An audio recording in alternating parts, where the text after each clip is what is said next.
जय हिंद। आज हम समझेंगे ब्रिक्स शिखर सम्मेलन के बारे में, आखिर ये क्यों होता है और क्या है ब्रिक्स शिखर सम्मेलन। स्टेप बाय स्टेप आज समझते हैं। देखिए ब्रिक्स क्या है। ब्रिक्स 5 विकासशील देशों का समूह है जिसमें 5 देश सम्मिलित है। देखिए बी से मतलब होता है ब्राजील, आर से रूस, आई से भारत, सी से चाइना और ए से दक्षिण अफ्रीका। ब्रिक्स किसने नाम दिया था? 2001 में ब्रिटिश के जो अर्थशास्त्री हैं जिम ओनी ने, जिन्होंने नामकरण किया था ब्रिक्स का।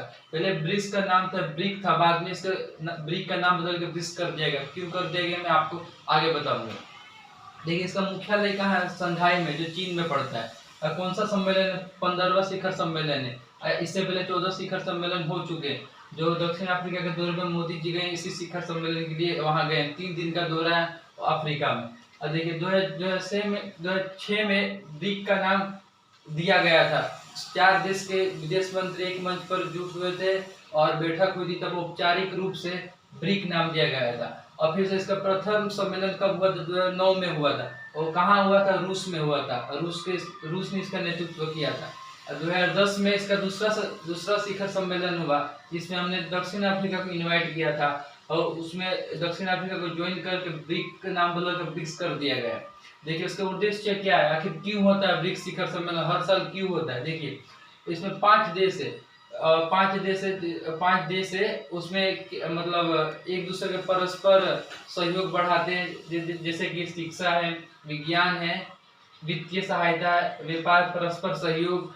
मान सपोज किसी देश में कोई महामारी आई है, वहाँ दवा सपोज माने किसी देश में शिक्षा की कमी है और शिक्षा कमी है, टेक्नोलॉजी की कमी है। जिसमें टेक्नोलॉजी की कमी है, शिक्षा की कमी है, वहाँ बढ़ावा देना और पैसे से मदद करना, मतलब वित्तीय सहायता करना, उस देश का प्रयास करने के उद्देश्य आगे आए। और देखिए कुल दुनिया का आबादी का 40% हिस्सेदारी आबादी कितनी है? इन 5 देशों के पास है। और जीडीपी कितना है? 100% में से 31% हिस्सेदारी है इन 5 देशों का। और विश्व व्यापार का कितना प्रतिशत है? 18% है। 18% हिस्सेदारी है 5 देशों का। बहुत सारे देश क्या हुआ इस बार रुचि दिखा रहे ब्रिक्स शिखर सम्मेलन में ज्वाइन होने के लिए। इसके उद्देश्य क्या? क्यों इतने देश रुचि दिखाई दे रहे? क्योंकि 2050 तक कुछ अर्थशास्त्रियों का अनुमान है कि 2050 तक